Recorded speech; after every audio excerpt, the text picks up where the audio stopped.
Welcome to Sports Management Podcast, where you will hear interesting sports management professionals share their stories, experiences, and passion for the sports management industry. I am your host, Marcus Philipsson. Welcome to episode 96 of Sports Management Podcast, the third best sports business podcast in the world. Before we start, I just want to ask you all for a very small favor. If you like this podcast, please subscribe to it on Spotify and Apple and give it a 5-star rating. It would help me very much in getting it visible to more people out there. Thank you.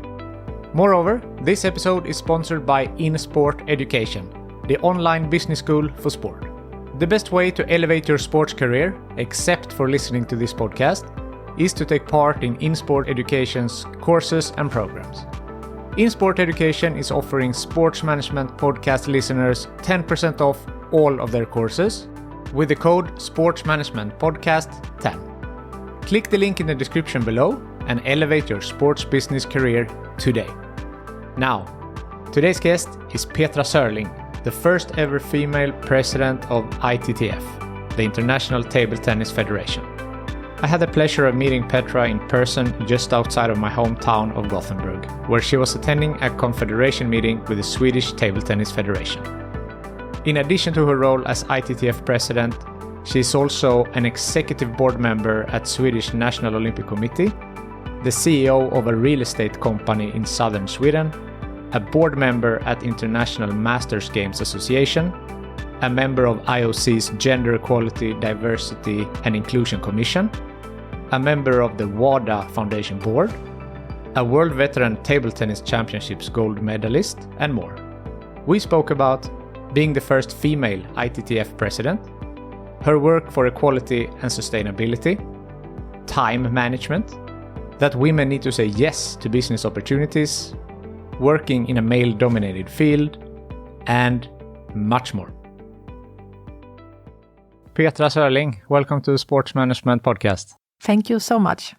It's great to have you here and to meet you in person. Yes. And welcome to Gothenburg, my home city. Thank you so much. Even if I learned yesterday that we are in Mölndal and not in Gothenburg. But I feel like I'm in Gothenburg and thank you for having me here. And it's really nice to have the chance to meet in person. Indeed. For those who might not know who you are the president of ITTF, the International Table Tennis Federation, the first woman ever on this post. So can you talk a little bit about this role? Yes, I was elected in the ITTF Executive Board already in 2009. And before my time as vice president, actually there were 2 more females, so I was not the first one in the board. But after 3 terms, 4 years each, I was elected president in 2021 in November as the first ever female president. And as I used to say, it was probably about time in 2021. But also, I'm happy now to say that since 2009, I was the only female in the executive board, but we took a decision to have our athletes commission represented with 2 chairs, like co-chairs. So it means that it's from different gender. And it means also that I now have a female colleague also within the executive board. And I hope that we can even make some changes so that we can increase the number of, let's say, to have a better diversity within the executive board. And not only to wait for the next election, but maybe in some way also have independent advisor or similar. So I'm really working hard on that. Yes, I know that that's something that you prioritize. And as you said, it's 2 out of 12 executive members right now, right? So there is more work to do, but of course, a very good start. Yes. And we will talk more about the different CSR projects a little bit later. But if we talk about the Table Tennis Federation, it is 226 members. It's the largest sports federation in the world. And it also has the structure. You have World Table Tennis and ITTF Foundation. So can you talk a little bit about these different pillars? Sure. We call it ITTF Group. It's not a legal entity, but an umbrella of these 3 bodies. Of course, the ITTF as the governing body of table tennis. And then we have our foundation, also non-for-profit, where we really work on how to use table tennis as a tool for development and a tool to change the society and even to change lives. And then the commercial arm, World Table Tennis, where we run all our events, and that is a for-profit company, and where we also take in now external shareholders. Still, ITTF will keep the majority. So this is a way for us also to, very many sport have external companies taking over the tour, etc. So this is the way how we really try to do the business side within the ITTF. And so far, it was a bumpy journey as we started in 2020.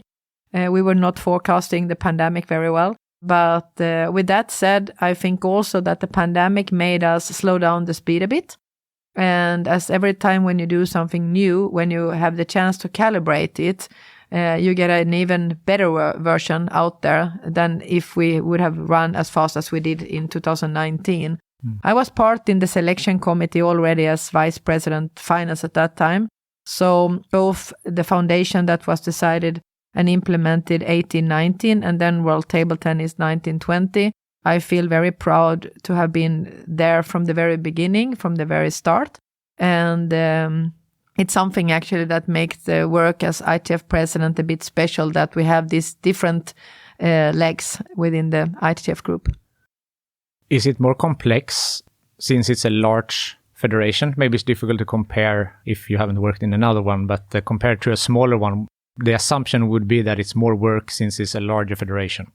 Yes, I would say that that is sometimes the challenging part is that, for example, some winter sports and some colleagues I have here in Sweden and also colleagues that I have in my NOC board, they are mainly in their sports working with the European countries. And of course, it's a difference if we have even 227 member associations now because we have one more since the last Congress. So, and of course, that comes with the different needs and these member associations, they are in different stages. So I would say that, yes, it's not the workload, but the diversity of the workload. But I also like to say that that is also what makes it so exciting to work, because no one day is the other one alike. But also coming back to what I said in regards to how to look at things from a cultural point of view, of course, with all these 227 members and different views, etc., things like gender equality, sustainability, safeguarding. In some countries, we are very far, and some other countries, we have to start to pronounce the word. And that is a challenge, but that is also something that makes the potential, just enormous. Interesting. Yes. So which country is the 227th that I missed? Actually, the last one was Falkland Islands. Oh, okay. And my apologies to them for missing them. No worries. I think we have covered. I got the question actually.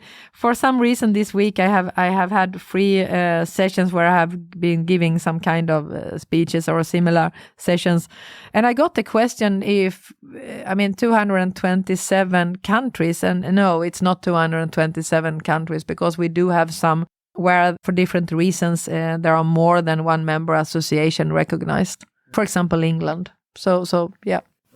Okay. I understand.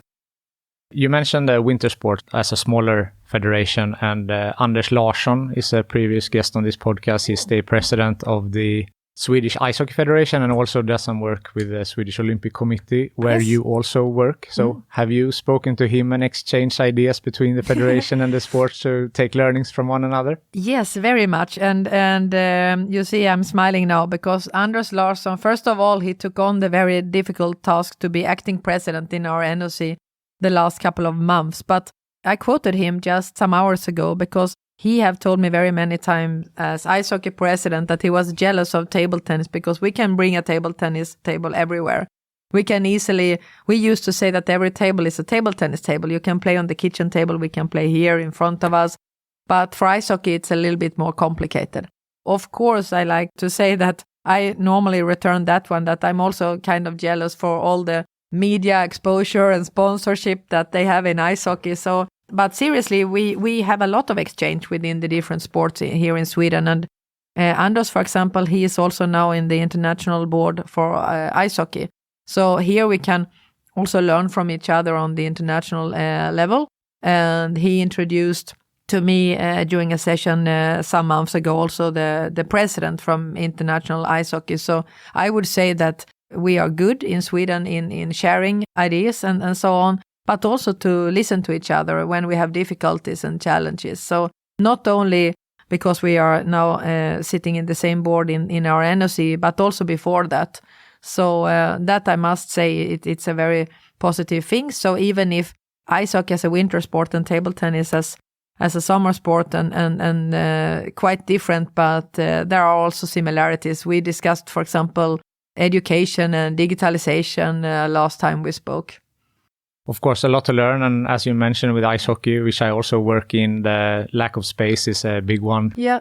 And you mentioned the media coverage on the table tennis side. So I believe that all sports, I mean, we can help each other out. And yes. That's a great way to do it, I think. Yes. And actually, sport as a movement, we cannot afford not to help each other because there are so much things out there like TikTok, Netflix, etc. that takes the space. And also, if we want to attract and recruit also the next generation, we have to stay valid. And for that, of course, I believe that we have to work together and to make sport valid and a place where people like to be.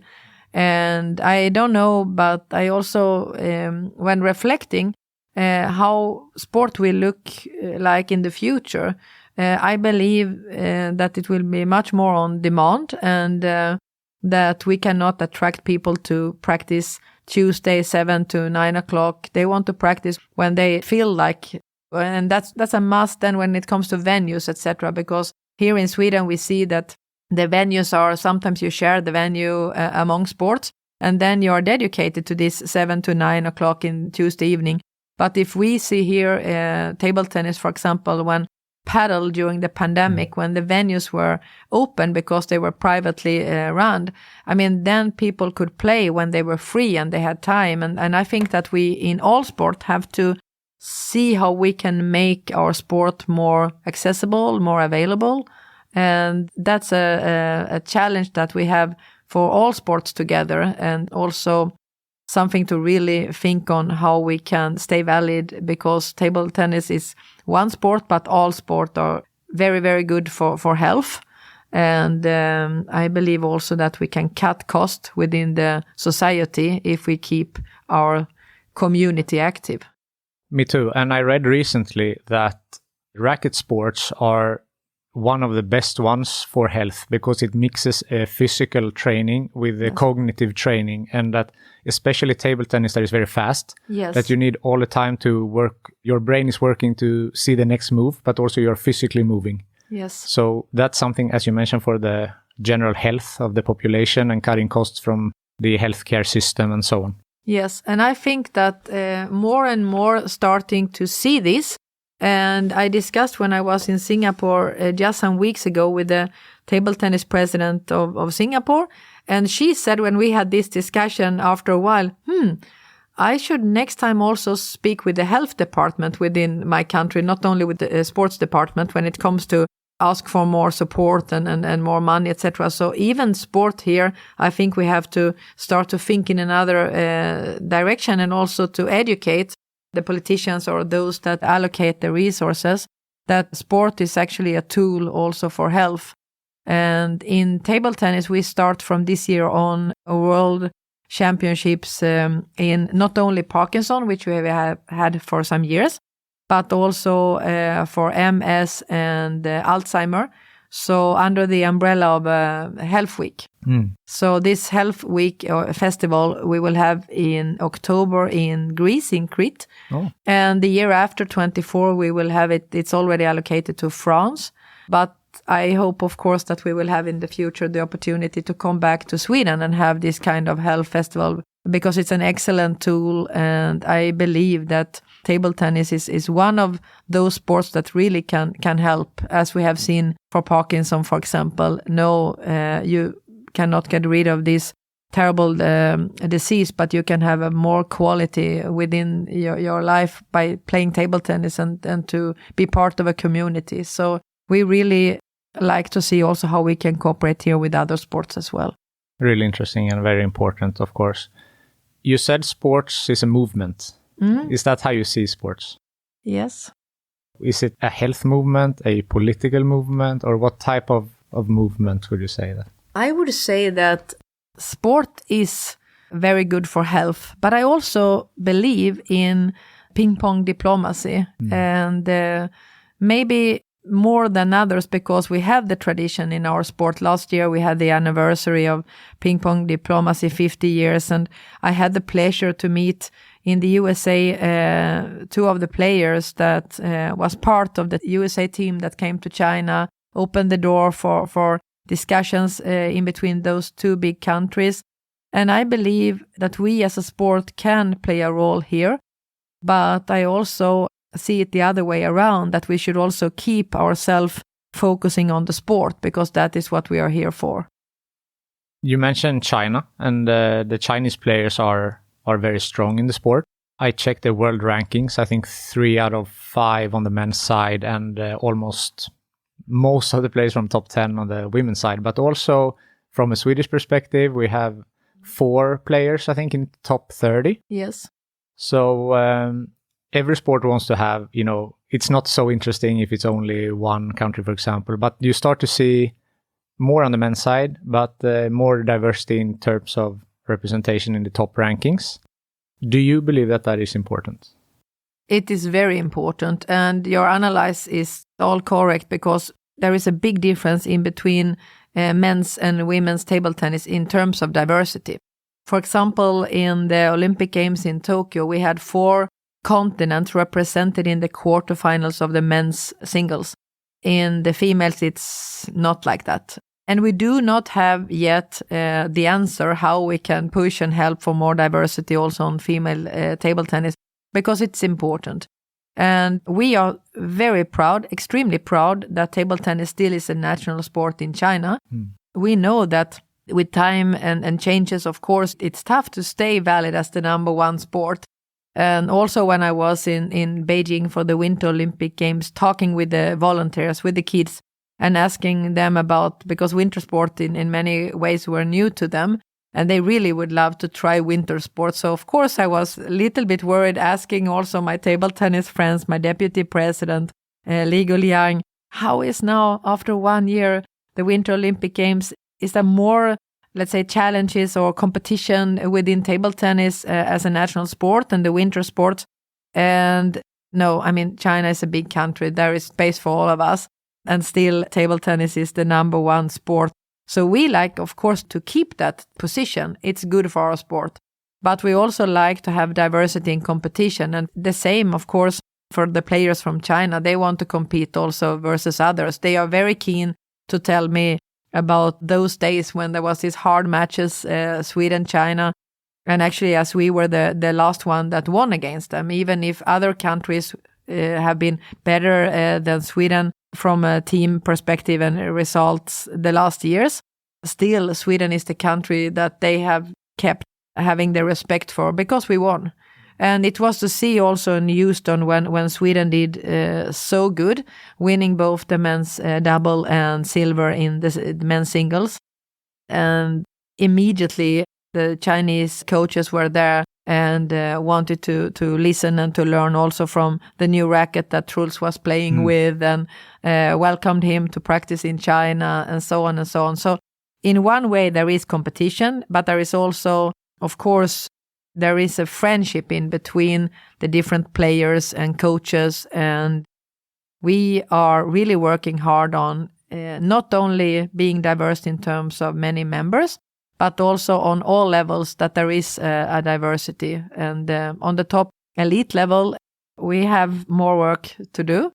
At the same time, as I said in the start of this question, I mean, we also have to keep in mind that to keep the momentum that we have as being the national sport in China is also work. So we have to stay valid also and develop our sport. Is it a result that China is prioritizing table tennis and that's why they're doing so well? If you have more support from the government in a sport? I don't think so. Having seen from inside how hard you practice in China from very early ages, I think it's their professionalism that is the number one thing. Yes, resources is important. Yes, to have, for example, now China lost the first event that we had, the mixed event that we had in Tokyo Olympic Games, Japan won. And now there is one dedicated coach, high level, just focusing on the mixed event. And I know that there is probably nowhere else already now. It's 23, it's 1 year before. And now they are trying the different compositions to find the best way to win it back in 24 Olympic Games, of course. So yes, that is resources, but mainly I think it's hard practice and a good system and a good structure. And we see even here in Sweden that those players coming here that comes from China, they are very well educated. So, for example, when Li Fen came to play here and she won, 120 matches in a row, I myself heard very many commenting on, wow, we have to keep her in Swedish table tennis because she has such a table tennis education. So how they do it, I think we can also learn a lot from. But I think that's the recipe. They take it very serious. They are very, very precise. And now they are already working super hard to bring back this title that they lost in Tokyo Olympic Games. And I think that is more, and through the result, because of this professional way of working, they get more resources. Very interesting. If we talk about CSR, corporate social responsibility, that's something that's very important to you and that you prioritize. We spoke about it a little bit before about gender equality in the executive board. Yeah. But you have many other things that you work with regarding CSR. Do you want to speak to some of those? Yes, it's close to my heart because I believe that those areas is areas where you cannot choose. You actually have to. And those that don't realize that we have to work in these areas, then we have to educate them. So here I have no other answer than we have to bring everybody on that train. When it comes to sustainability, the people, the planet, and to make this prosperity, I believe that ITTF, through ITTF Foundation, have very well the answer on the social part. And we did already before 2018, we were a very early adopter in taking big social responsibility through our programs. Already in 2009, we got Peace and Sport Award. It's only through the foundation it's more easy to measure, and also it's much more better as we now can also work with different organizations and not so much connected only to an IF. So that's the social part. And I must say that coming home recently from India and one of these dream building projects that we are running in the foundation, at this period of time we're running 19 around the world and different ones, and how to see in a poor area in India how table tennis as a tool could change for the kids in the school their perception of boys and girls working together, talk together, was amazing. And I was emotional coming home to these kids and their parents. And the parents are saying that my daughter, she was not talking very much before. And her brother is confirming that, yeah, now she talks too much. But she takes the space because she's more confident now when she play with the boys in school. And then they start to talk and cooperate. It's respect. It's gender equality in a very, let's say, natural way. But it starts with the kids. And if they can start the journey, I'm sure that they can also impact in other areas and also make changes. So that's from that project. And even when they were playing table tennis, they also did different exercises where they were discussing sustainability, safeguarding. So even if it was like, okay, they play table tennis, but it came with a lot of other important discussions, and mainly that they did these exercises together. The younger kids, the older kids, the boys, the girls, in a way that in these schools never happened before. It was around 350 to 400 kids. And even the parents said to some extent that the boy or girl, they were more keen to study and to do their homework, more focused. So many results that for me it was a wow moment that table tennis, it could have been another sport as well, but I'm just saying that sport as a tool for development. And one of the colleagues from the foundation, she was traveling from India to Nepal and to another dream building project where they were using table tennis as a rehab tool for those having drug problems. So this is to see that these 19 dream building projects is all different, but example of how to use sport, and in this case table tennis, for development. And this, I can really feel that this is the best example of the social part of sustainability. When we are coming over to the more green and what people may normally think when they are talking sustainability, is mainly on the planet side. But here I believe we can do much more. And we have also now a staff working dedicated within this area in the ITTF. We recruited internally from our foundation, because then we kept what we have and then we add on. So we have also signed some agreements with different stakeholders and organizations to learn from, of course, and to be one of the few summer federations also that is not really... we can see here, for example, sailing and canoeing and those using the water, they are in forefront. But also as an indoor sport, we can do much more. And we haven't done very much when it comes to recycling our equipment. And myself as president, traveling a lot. And how can you then be an advocate for sustainability by traveling a lot? It's not easy. And that is one thing that makes me sometimes a little bit worried that how can we do this in a better way? Yes, we can have some meetings we can have online, but very many occasions, like today, for example, we have here today a Congress, Swedish table tennis, and at the same time we managed to have this meeting. And this is exactly what I tried to do. On my way back from Singapore, I stopped, had transit in Turkey, and there we had an event for the kids affected by the earthquake, and instead of doing 2 trips. So there are different ways of traveling, maybe the same trips, but to try to get so much content as possible within the same. So we can do more in that area as well. But mainly I think that when it comes to CSR and sustainability, it's about awareness first. And then, of course, the next phase is to change. And here I think that when we are talking again on the social part, I think we are in the box of change. But when it comes to the green part, we are still on the box of awareness. Within this area, we have also, since I was elected president, worked harder on gender equality, diversity and inclusion.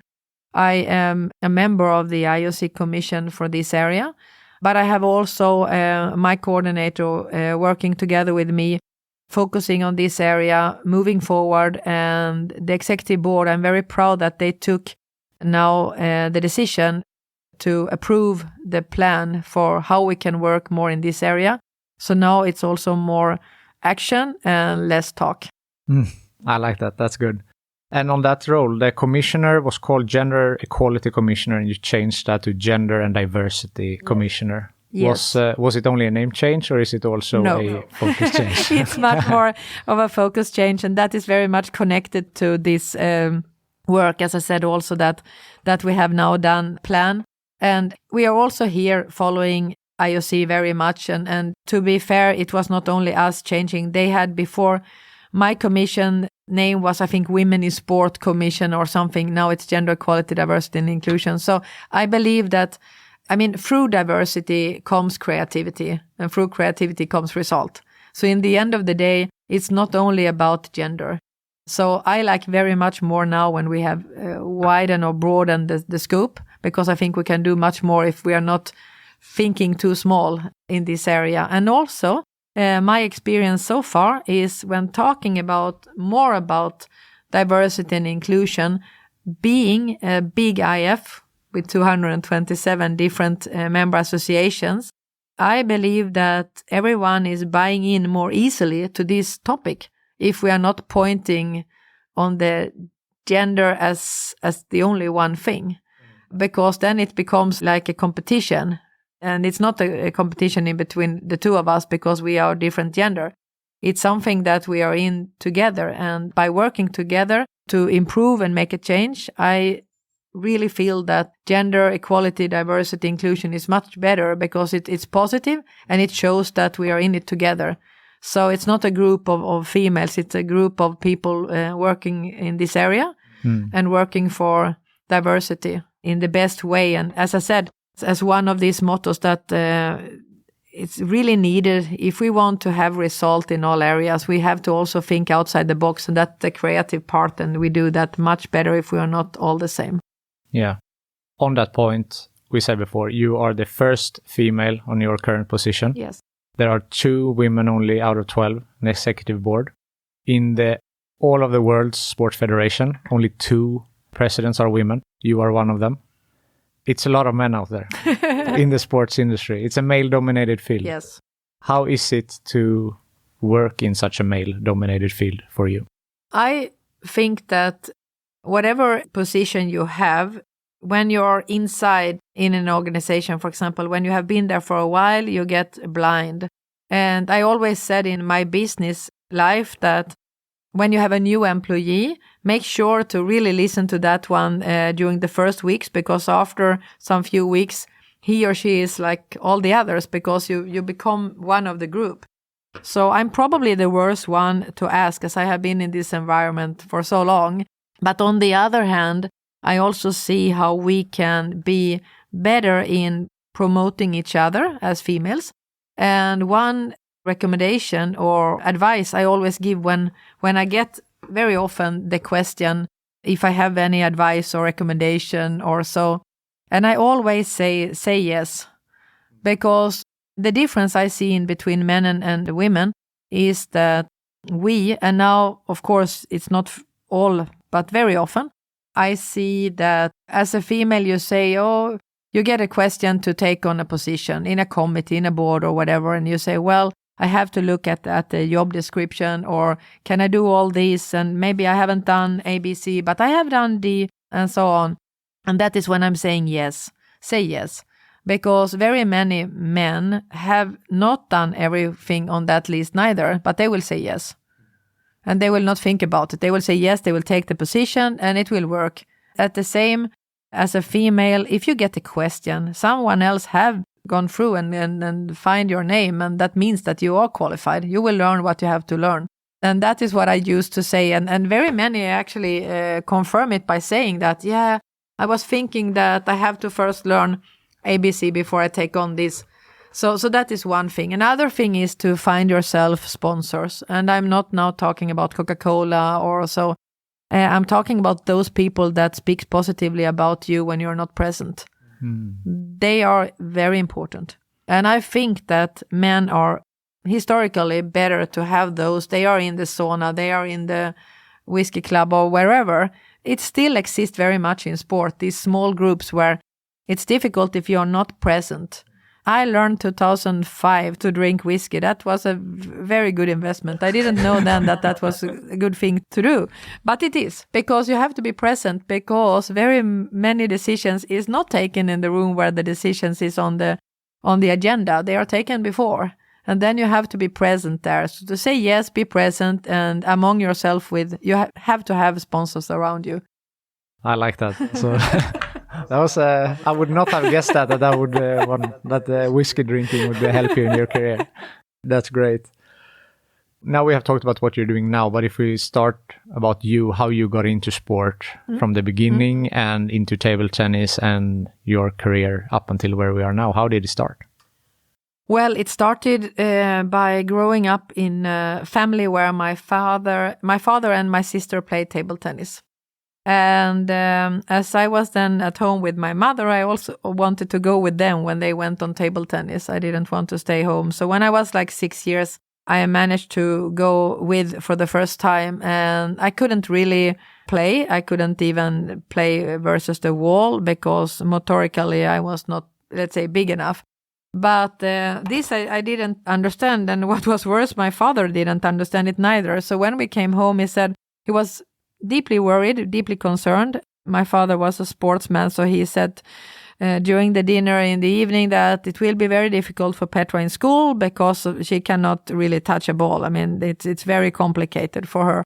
So some years later, when I was 8, almost 9, I got a chance to follow my sister to her practice.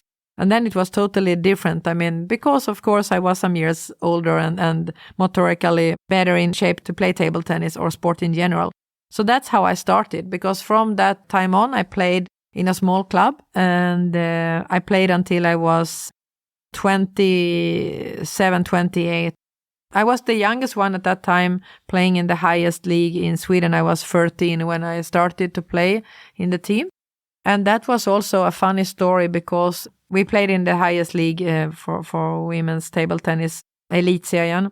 And there was a new player coming, contracted from another club, but there was a mistake in how they made the paperwork. This can, of course, happen. So she couldn't play until the second or the third match, the one that they were contracting. So the coach, he came to the practice and he said, we have to have one of the young players coming up.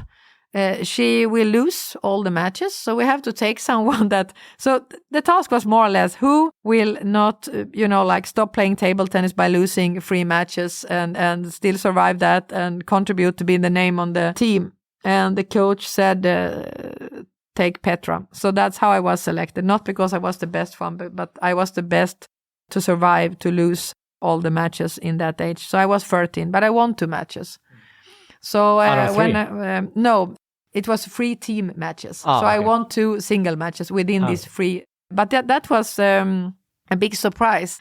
So actually, I was then asked to stay in the team. So that's how I did my journey, actually. And it's a funny coincidence, but that was the story. And I was also number 3 as a junior in the Swedish Championships. But around 15, 16 years old, at that time, it was when you more or less had to stop school if you wanted to continue as a table tennis professional. It was different than now. I mean, today you can combine in many other ways. And I still had my mother, who was not a table tennis nerd as the other 3 of us. So she was pushing me for my school, etc. So I did continue with school, and I started also to become a coach. And I was also elected in the district board. And yeah, I had some coaching tasks. I mean, I had a club where I had the men's team in Division 4. I was their coach. And I was also having the boys in Sweden, the best 11-year-old boys. So for some reason, actually, I was coaching boys and men. And it was just by coincidence. It was nothing I chose. It was those calling me, asking for my services. But now I find it a bit funny when I go back and see how I think you learn from everything you do. And I think I learned a lot from that journey. I also had training camps, etc. For Swedish table tennis. And that was my journey. And then the best I did with my team, at that time Malmö FF table tennis, was we took silver in the Swedish league. And we didn't get any recognition, no dinner, nothing from the club. And the men's team, they got flowers, they got to a restaurant, etc. And that was when actually I started to feel that this is not okay, I have to do something. So actually I'm quite happy today that we were treated in that way, because it woke up something for me. Because my journey before that, the club I was in was a club with more or less all the top players on the female side and not so many men. But when I came to Malmö FF table tennis, it was the other way around. And that was a learning lesson for myself. Coming to the venue and being the first one in the venue, taking a table for practice. And then some other top male players came later, and then we have to move because that was their table. So those occasions that came to me for the first time when I was 19, 20. And of course, not being used to that, it made me reacting. And that's how it started. And then I took on some education and youth committee in Swedish table tennis, and then I became a board member, and that was a journey. Wow, and you still play table tennis a bit, I read. Well, you won veterans competition here a few years ago, right? Yeah, I took a break actually for 18 years. But then I came back and I played in the Danish league, and we won actually the Danish league, not veterans, the real one. And that was really, really, really fun that you can still perform on that level. And I still enjoy very much the community and to be part as a player, because in a way it helps my task as ITTF president that I'm still playing, I'm still on the floor, because that is what it's all about. And sometimes you can get lost when you're having long meetings and it's all about politics or administration or so, and then you go back. And so I see actually table tennis as a very good way to relax from a lot of other tasks. But yes, I do still play. We won the World Veterans in double. We won 2018 in Las Vegas. And now when it was time, because of the cancelled events during the pandemic, we kept our title a bit longer than normal. So it was time again now in January, and this time we took silver. But I would say that I'm almost as proud of my silver as of my gold, because it shows that we can do it again. And that's how to say what is the driving force when you're practicing, that you can still always learn and improve. Yeah, and you have said in this interview now that you can always learn, and you have said before so that you can always learn from people you meet, and that we have also talked about exchanging ideas from other federations.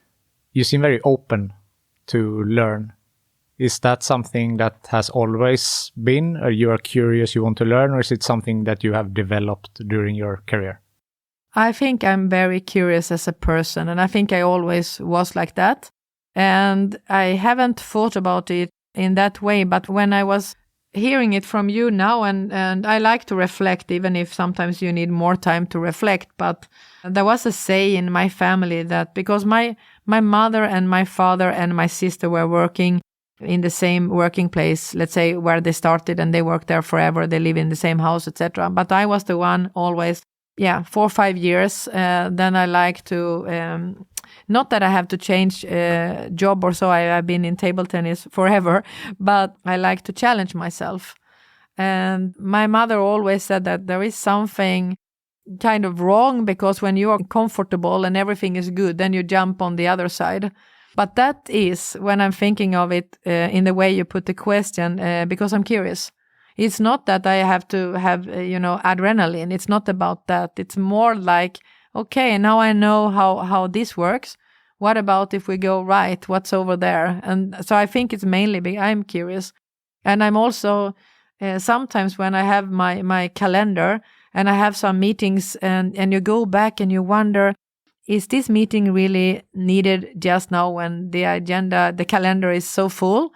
And that is normally the meeting when I'm coming back and I say to my colleague or to myself, wow, now I really learned something new, because I didn't expect that meeting to take such a direction.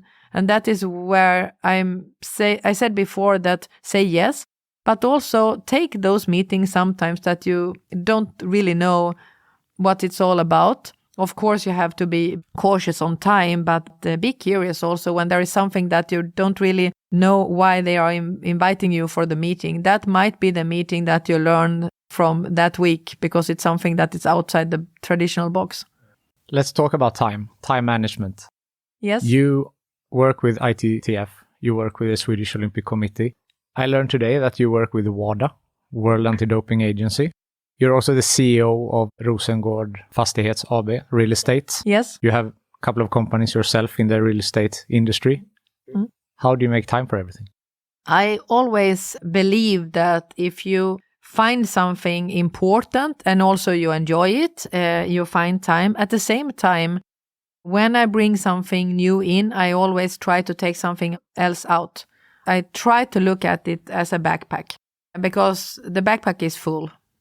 And when you take something new in, for example, now I have some new, WADA is new from this year. I'm also a board member in IMGA, International Master Games Associations, led by Sergei Bubka, where I meet a lot of people from other sports as well. Also working masters is about veterans, is about health.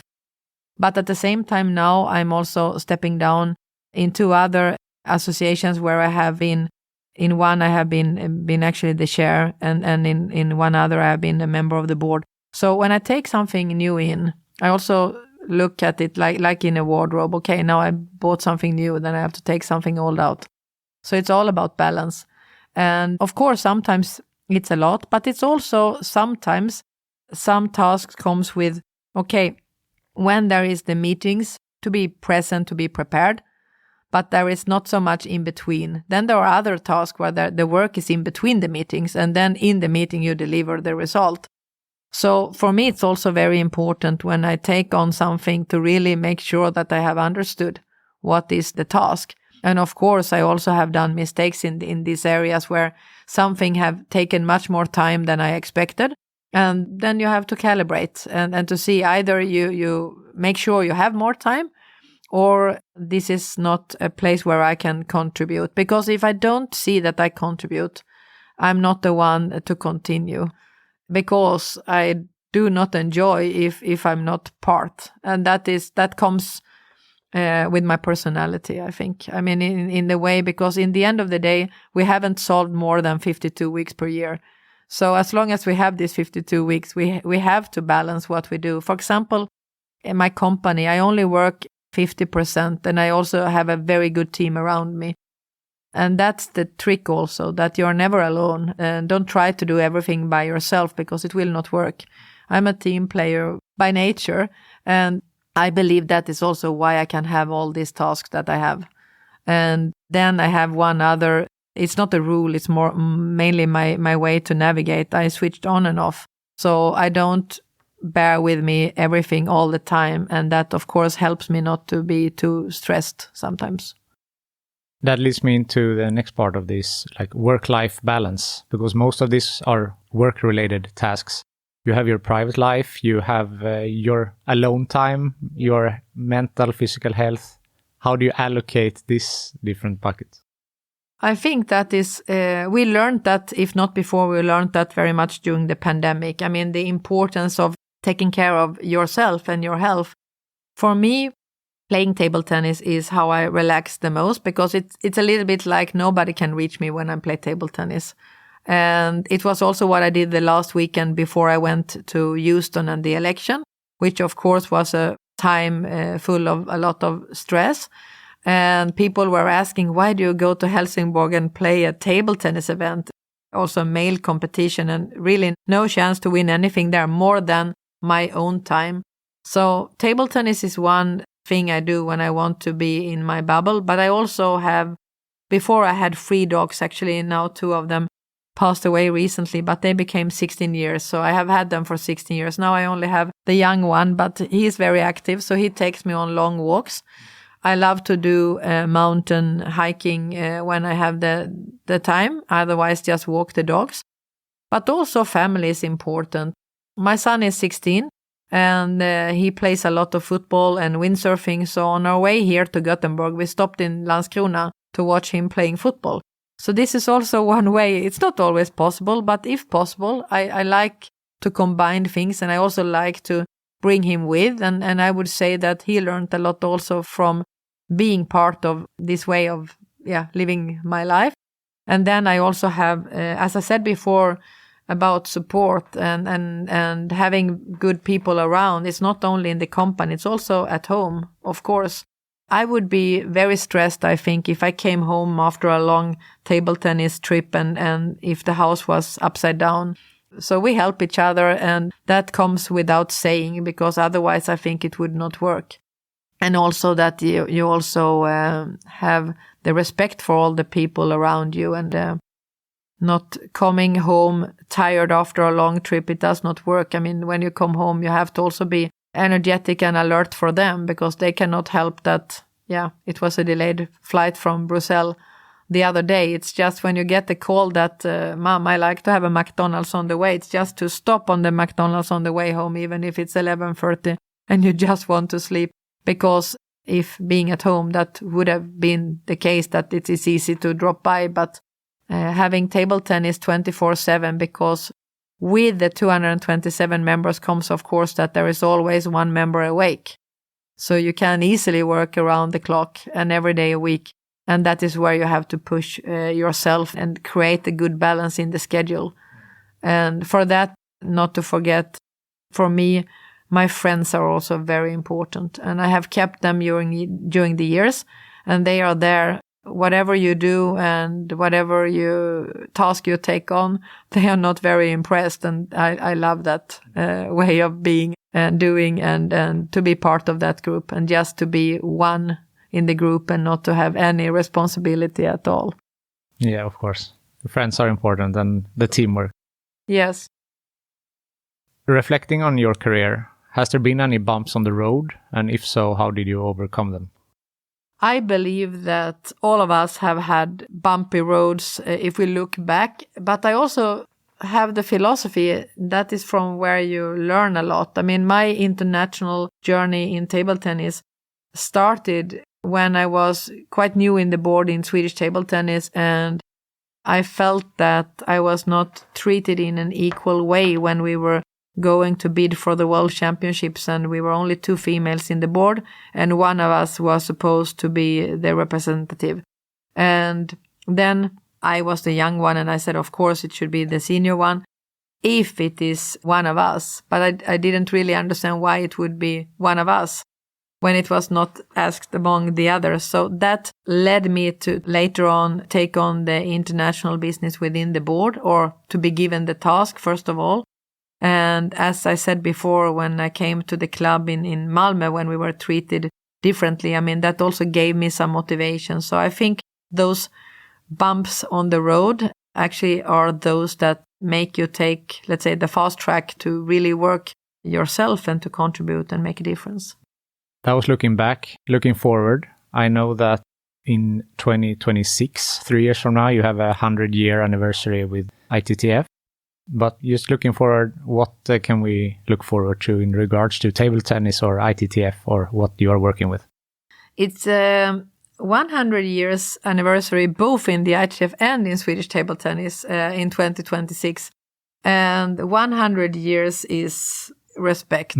And of course you wonder, where are we in 100 years? But I believe that sport as a tool for change is only getting more and more important in life.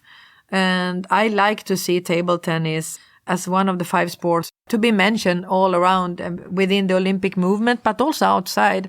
And I see now that we have a boost. We have outdoor table tennis tables around Sweden, around the world. We have e-sport, where table tennis now is taking a position for the first time. And we have also more and more integration with para-table tennis, not only in the ITTF, but also on the national level. And I believe that we can see table tennis in areas where we haven't seen it before. We spoke about health before and the health festival. But I like to say, as we say in ITTF, table tennis for all for life, and how we really live and breathe that. And I'm super excited and hope to be part of this journey as long as possible. But for the next 100 years, I think we have to go to the next generation and educate them so they bring this important work further. But I do see table tennis as the best sport. And of course, I say that with a lot of love. And I hope that we can also make a big celebration in 2026, not only in Sweden, but all around the world. Yeah. None of us will be here in 100 years, but I hope that, as you say, it will continue to improve. I believe personally that you have done great work so far and will continue to do so. But before I let you go, the last question that I ask everyone is, if you could choose the next guest on this podcast, who do you think that I should talk to? Yes, a very good question. And as we were touching a little bit on table tennis and China, I would say that to stay in Sweden and to stay in the table tennis family, but to learn a bit more in regards to China and the national sport. So I would say Li Fen, who is living in Malmö and who have the best result ever in the Swedish league, and who was also a coach for some years in the Swedish national team for the youngsters, and who got her education in China in terms of table tennis. So I would be curious to listen to her way of seeing table tennis here in Sweden compared to in China, but also as a mother and as living here in Sweden for a long time, the whole sports structure. And yeah, it would be interesting. Yes, that would be very interesting. Petra Sörling, thank you so much for taking the time to be on the Sports Management Podcast. Thank you so much for having me. It was a pleasure. Thank you. Thank you for listening to the Sports Management Podcast. Please hit the subscribe button so you don't miss out on any upcoming episodes. Also, feel free to leave a comment about what you thought about this episode. If you want to get in contact with me, send an email to sportsmpodcast@gmail.com. or hit me up on Facebook, Twitter, or Instagram @SportsMPodcast.